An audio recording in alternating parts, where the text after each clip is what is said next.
A Desejada das Gentes, de Machado de Assis. Voz, Iba Mendes. Ah, conselheiro, aí começa a falar em verso. Todos os homens devem ter uma lira no coração, ou não sejam homens.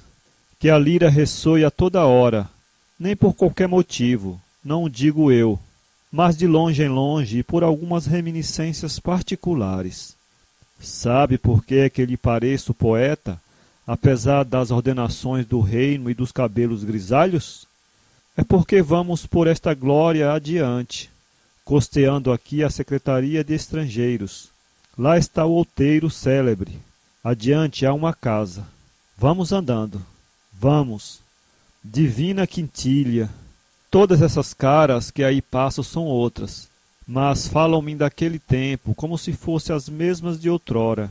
É a lira que ressoa, e a imaginação faz o resto. Divina Quintilha. Chamava-se Quintilha?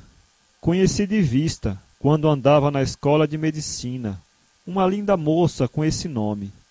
Diziam que era a mais bela da cidade. Há de ser a mesma, porque tinha essa fama. Magra e alta? Isso. Que fim levou? Morreu em 1859, 20 de abril.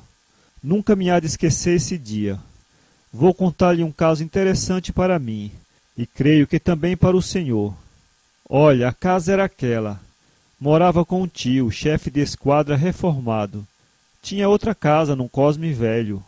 Quando conheci Quintilha, que idade pensa que teria quando a conheci? Se foi em 1855, em 1855. Devia ter 20 anos. Tinha 30. 30? 30 anos. Não os parecia, nem era nenhuma inimiga que lhe dava essa idade. Ela própria a confessava e até com afetação. Ao contrário, uma de suas amigas afirmava que Quintilha não passava dos 27. Mas como ambas tinham nascido no mesmo dia, dizia isso para diminuir-se a si própria. Mal, nada de ironias. Olhe que a ironia não faz boa cama com a saudade.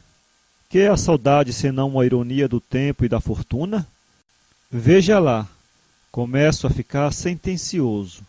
30 anos, mas em verdade não os parecia. Lembra-se bem que era magra e alta. Tinha os olhos, como eu então dizia, que pareciam cortados da capa da última noite, mas, apesar de noturnos, sem mistérios nem abismos. A voz era brandíssima, um tanto apaulistada, a boca larga e os dentes, quando ela simplesmente falava, davam-lhe à boca um ar de riso. Ria também. E foram os risos dela, de parceria com os olhos, que me doeram muito durante certo tempo. Mas se os olhos não tinham mistérios, tanto não os tinham que cheguei ao ponto de supor que eram as portas abertas do castelo, e o riso o clarim que chamava os cavaleiros. Já a conhecíamos, eu e o meu companheiro de escritório, o João Nóbrega, ambos principiantes na advocacia, e íntimos como ninguém mais. Mas nunca nos lembrou namorá-la. Ela andava então no galarim, era bela, rica, elegante e da primeira roda. Mas um dia, no antigo teatro provisório entre dois atos dos puritanos, estando eu no corredor, ouvi um grupo de moços que falavam dela, como de uma fortaleza inexpugnável. 2 confessaram haver tentado alguma coisa, mas sem fruto. E todos pasmavam do celibato da moça que lhes parecia sem explicação, e chalaceavam. Um dizia que era promessa até ver se engordava primeiro. Outro que estava esperando a segunda mocidade do tio para casar com ele. Outro que provavelmente encomendara algum anjo ao porteiro do céu. Trivialidades que me aborreceram muito. E da parte dos que confessavam tê-la cortejado ou amado, achei que era uma grosseria sem nome. No que eles estavam todos de acordo é que ela era extraordinariamente bela. Aí foram entusiastas e sinceros. Oh, ainda me lembro, era muito bonita. No dia seguinte, ao chegar ao escritório, entre duas causas que não vinham, contei ao Nóbrega a conversação da véspera. Nóbrega riu-se do caso, refletiu e, depois de dar alguns passos, parou diante de mim, olhando, calado. Aposto que a namoras. Perguntei-lhe. Não, disse ele, nem tu? Pois lembrou-me uma coisa. Vamos tentar o assalto à fortaleza? Que perdemos com isso? Nada, ou ela nos põe na rua e já podemos esperá-lo, ou aceita um de nós, e tanto melhor para o outro que verá o seu amigo feliz. Estás falando sério? Muito sério. Nóbrega acrescentou que não era só a beleza dela que a fazia atraente. Note que ele tinha a presunção de ser espírito prático, mas era principalmente um sonhador que vivia lendo e construindo aparelhos sociais e políticos. Segundo ele, os tais rapazes do teatro evitavam falar dos bens da moça, que era um dos feitiços dela, e uma das causas prováveis da desconsolação de uns e do sarcasmo de todos. E dizia-me: escuta, nem divinizar o dinheiro, nem também bani-lo. Não vamos crer que ele dá tudo, mas reconheçamos que dá alguma coisa, e até muita coisa. Este relógio, por exemplo. Combatamos pela nossa quintilha, minha ou tua, mas provavelmente minha, porque sou mais bonito que tu. Conselheiro, a confissão é grave. Foi assim brincando? Foi assim brincando, cheirando ainda aos bancos da academia, que nos metemos em negócio de tanta ponderação, que podia acabar em nada, mas deu muito de si. Era um começo estouvado, quase um passatempo de crianças, sem a nota da sinceridade, mas o homem põe e a espécie dispõe. Conhecíamos-la, posto não tivéssemos encontros frequentes. Uma vez que nos dispusemos a uma ação comum, entrou um elemento novo na nossa vida, e dentro de um mês estávamos brigados. Brigados? Ou quase. Não tínhamos contado com ela, que nos enfeitiçou a ambos, violentamente. Em algumas semanas já pouco falávamos de quintilha, e com indiferença. Tratávamos de enganar um ao outro e de simular o que sentíamos. Foi assim que as nossas relações se dissolveram, no fim de 6 meses, sem ódio nem luta, nem demonstração externa, porque ainda nos falávamos, onde o acaso nos reunia. Mas já então tínhamos banca separada. Começo a ver uma pontinha do drama. Tragédia, diga tragédia. Porque daí a pouco tempo, ou por desengano verbal que ela lhe desse, ou por desespero de vencer, Nóbrega deixou-me só em campo. Arranjou uma nomeação de juiz municipal lá para os sertões da Bahia, onde definhou e morreu antes de acabar o quatriênio. E juro-lhe que não foi um inculcado espírito prático de Nóbrega que o separou de mim. Ele, que tanto falara das vantagens do dinheiro, morreu apaixonado como um simples Werder. Menos a pistola. Também o veneno mata, e o amor de quintilha podia dizer-se alguma coisa parecido com isso. Foi o que o matou, e o que ainda hoje me dói. Mas vejo pelo seu dito que eu o estou aborrecendo. Pelo amor de Deus, juro-lhe que não. Foi uma graçola que me escapou. Vamos adiante, conselheiro. Ficou só em campo. Quintilha não deixava ninguém estar só em campo. Não digo por ela, mas pelos outros. Muitos vinham ali tomar um cálice de esperanças. Iam-se à outra parte. Ela não favorecia a um mais que a outro, mas era lhana, graciosa e tinha essa espécie de olhos derramados que não foram feitos para homens ciumentos. Tive ciúmes amargos e, às vezes, terríveis. Todo argueiro me parecia um cavaleiro, e todo cavaleiro um diabo. Afinal, acostumei-me a ver que eram passageiros de um dia. Outros me metiam mais medo. Eram os que vinham dentro da luva das amigas. Creio que houve 2 ou 3 negociações dessas, mas sem resultado. Quintilha declarou que nada faria sem consultar o tio, e o tio aconselhou a recusa, coisa que ela sabia de antemão. O bom velho não gostava nunca da visita de homens, com receio de que a sobrinha escolhesse algum e casasse. Estava tão acostumado a trazê-la ao pé de si como uma muleta da velha alma aleijada, que temia perdê-la inteiramente. Não seria essa a causa da isenção sistemática da moça? Vai ver que não. O que nota é que o senhor era mais teimoso que os outros. Iludido, a princípio, porque no meio de tantas candidaturas malogradas, Quintilha preferia-me a todos os outros homens, e conversava comigo mais largamente e mais intimamente, a tal ponto que chegou a correr que nos casávamos. Mas conversavam de quê? De tudo que ela não conversava com os outros. E era de fazer pasmar que uma pessoa tão amiga de bailes e passeios, de valsar e rir, fosse comigo tão severa e grave, tão diferente do que costumava ou parecia ser.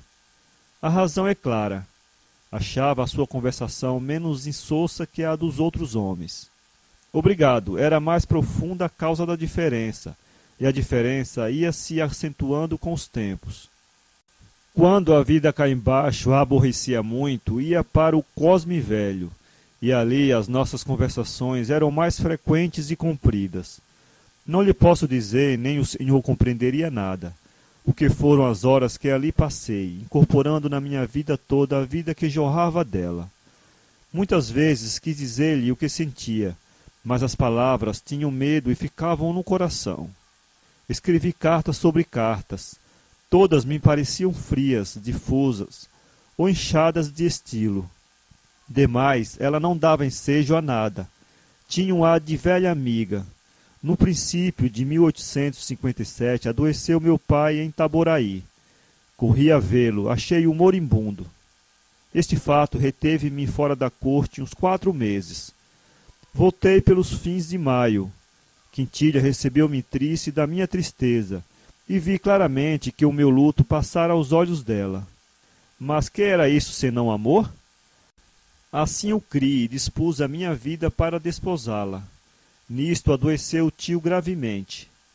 Quintilha não ficava só se ele morresse, porque, além dos muitos parentes espalhados que tinha, morava com ela agora na casa da Rua do Catete uma prima, Dona Ana, viúva.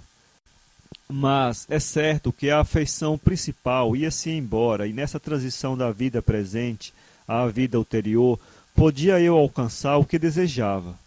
A moléstia do tio foi breve, ajudada da velhice. Levou-o em 2 semanas. Digo-lhe aqui que a morte dele lembrou-me a de meu pai, e a dor que eu então senti foi quase a mesma. Quintilha viu-me padecer. Compreendeu o duplo motivo e, segundo me disse depois, estimou a coincidência do golpe, uma vez que tínhamos de o receber sem falta e tão breve. A palavra pareceu-me um convite matrimonial. 2 meses depois, cuidei de pedi-la em casamento. Dona Ana ficara morando com ela e estavam no Cosme Velho. Fui ali, achei-as juntos no terraço, que ficava perto da montanha. Eram 4 horas da tarde de um domingo. Dona Ana, que nos presumia namorados, deixou-nos o campo livre. Enfim, no terraço, lugar solitário e posso dizer agreste, proferi a minha primeira palavra.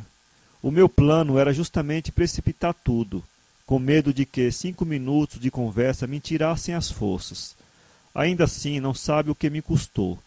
Custaria menos uma batalha, e juro-lhe que não nasci para guerras. Mas aquela mulher magrinha e delicada impunha-se em mim como nenhuma outra, antes e depois. E então? Quintilha adivinhara, pelo transtorno do meu rosto, o que lhe ia pedir, e deixou-me falar para preparar a resposta.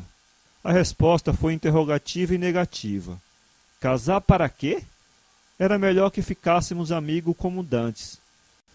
Respondi-lhe que a amizade era, em mim, desde muito, a simples sentinela do amor. Não podendo mais contê-lo, deixou que ele saísse. Quintilha sorriu da metáfora, o que me doeu, e sem razão. Ela, vendo o efeito, fez-se outra vez séria e tratou de persuadir-me de que era melhor não casar. Estou velha, disse ela. Vou em 33 anos. Mas se eu a amo mesmo assim, repliquei, e disse-lhe uma porção de coisas que não poderia repetir agora. Quintilha refletiu um instante, depois insistiu nas relações de amizade. Disse que, posto que mais moço que ela, tinha a gravidade de um homem mais velho e inspirava-lhe confiança como nenhum outro. Desesperançado, dei algumas passadas, depois sentei-me outra vez e narrei-lhe tudo. Ao saber da minha briga com um amigo e companheiro da academia e a separação em que ficamos, sentiu-se, não sei se diga, magoada ou irritada. Censurou-nos a ambos. Não valia a pena que chegássemos a tal ponto. A senhora diz isso porque não sente a mesma coisa. Mas então é um delírio? Creio que sim. O que lhe afianço é que ainda agora, se fosse necessário, separar-me-ia dele 100 vezes. E creio poder afirmar-lhe que ele faria a mesma coisa. Aqui olhou ela espantada para mim, como se olha para uma pessoa cujas faculdades parecem transtornadas. Depois abanou a cabeça e repetiu que fora um erro, não valia a pena.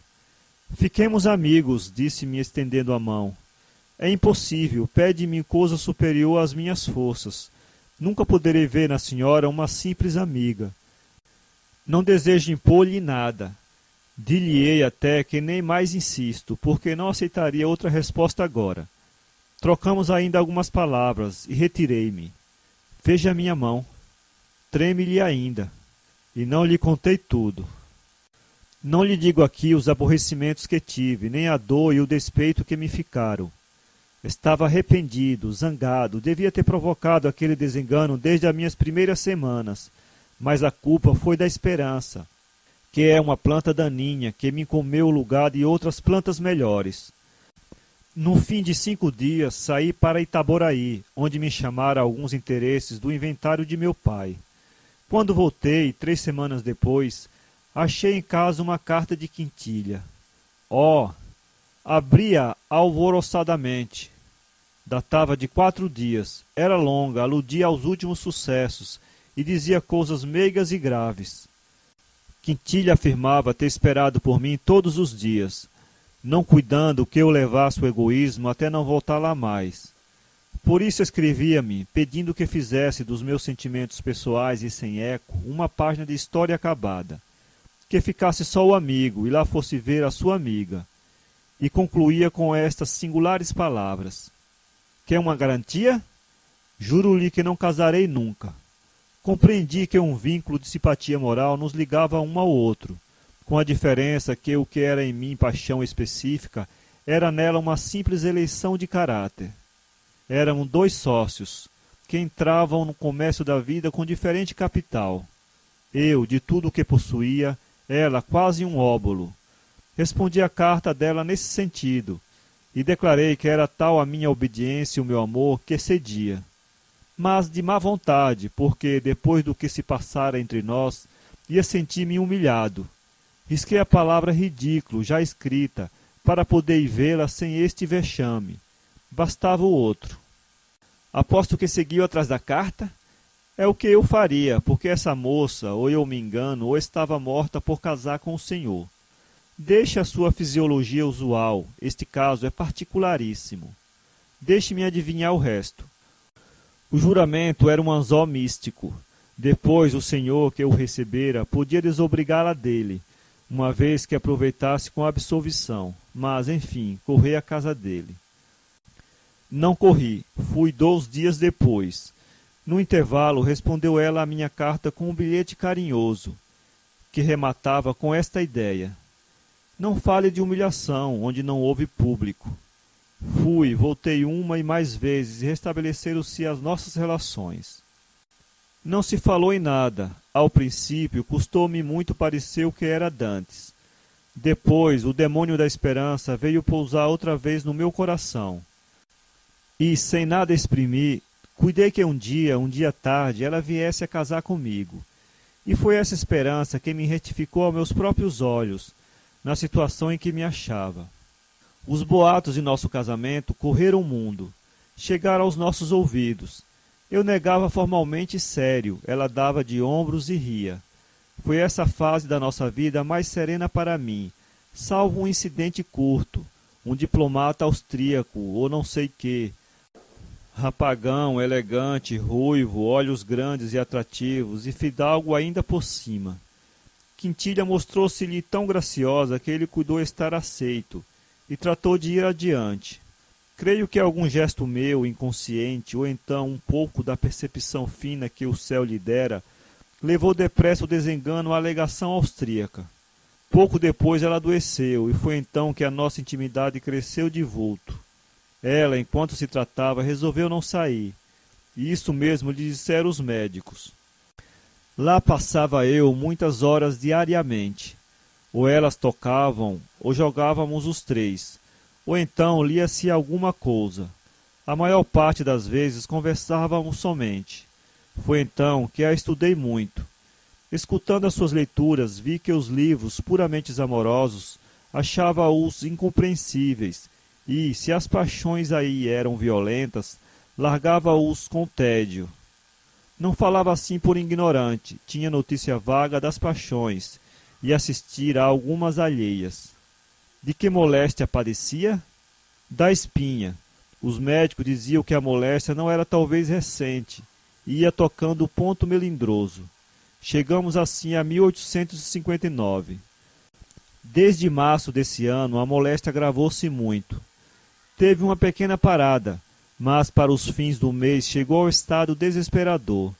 Nunca vi depois criatura mais enérgica diante da iminente catástrofe. Estava então de uma magreza transparente, quase fluida. Ria, ou antes, sorria apenas, e vendo que eu escondia as minhas lágrimas, apertava-me as mãos agradecida. Um dia, estando só com o médico, perguntou-lhe a verdade. Ele ia mentir. Ela disse-lhe que era inútil, que estava perdida.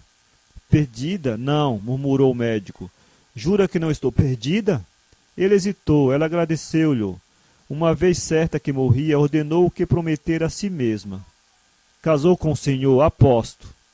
Não me relembre essa triste cerimônia, ou antes, deixe-me relembrá-la, porque me traz algum alento do passado. Não aceitou recusas nem pedidos meus. Casou comigo à beira da morte. Foi no dia 18 de abril de 1859. Passei os últimos 2 dias, até 20 de abril, ao pé da minha noiva moribunda, e abracei-a pela primeira vez feita cadáver. Tudo isso é bem esquisito. Não sei o que dirá a sua fisiologia. A minha, que é de profano, crê que aquela moça tinha ao casamento uma versão puramente física. Casou meio defunta, às portas do nada. Chame-lhe monstro se quiser, mas acrescente divino.